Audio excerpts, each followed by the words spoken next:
Nah, berikutnya jabatan dari ASN. Jabatan dari ASN ini terbagi ke dalam 3, teman-teman.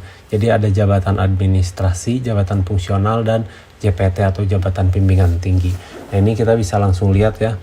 Dari ketiga jabatan itu sendiri, posisi P3K dan PNS itu diposisikan seperti ini, teman-teman.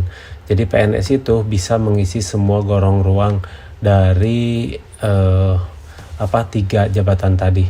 Nah, jabatan yang 3 tadi itu, yang pertama jabatan administrasi itu terbagi 3 ya. Ada jabatan pelaksana. Ini jabatan pelaksana gampangnya itu adalah staf ya yang melaksanakan pada suatu instansi atau dinas. Nah, ada pengawas. Pengawas ini mungkin kalau di dinas itu seperti Kasih atau Kasubag atau Kasubid. Ini adalah profesi pengawas.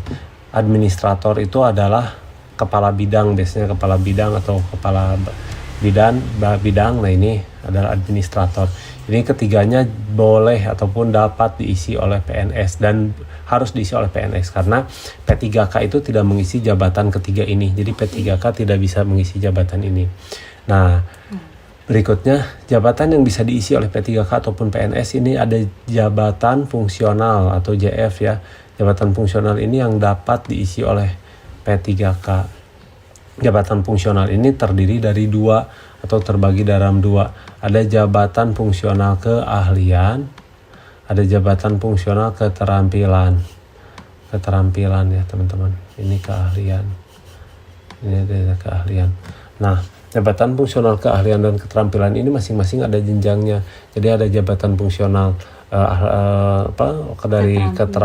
dari keterampilan itu ada terampil, mahir, dan penyelia. Kalau dari keahlian itu adalah ahli pertama, ahli muda, ahli madya, sampai dengan ahli utama. Nah, itu boleh diisi oleh oleh P3K ya.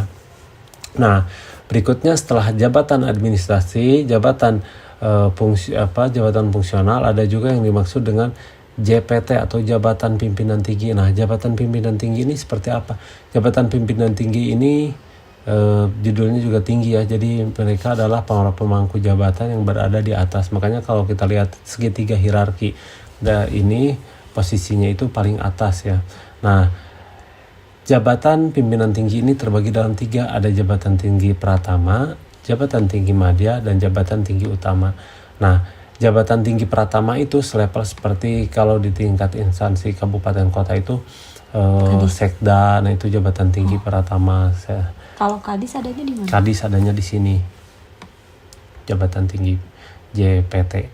Nah, ini 3-tiganya dapat diisi atau boleh diisi oleh PNS. Nah, boleh juga diisi oleh P3K, tapi yang boleh diisi oleh P3K itu 2 jenjang jabatan tinggi ke atas. Jadi hanya madya sama utama. Kalau pratama ini tidak bisa diisi oleh jabatan PPPK atau jabatan P3K. Kalau kadis adanya di mana? Di pratama? Kadis di pratama. Setara sama sekda? Setara sama setda. Setda di kabupaten kota. Kalau setda di provinsi itu sudah ada di madya.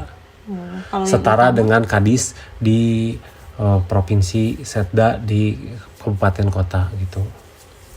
Kalau yang utama itu madya setara menteri, utama itu lebih dari menteri gitu. Nah, itu.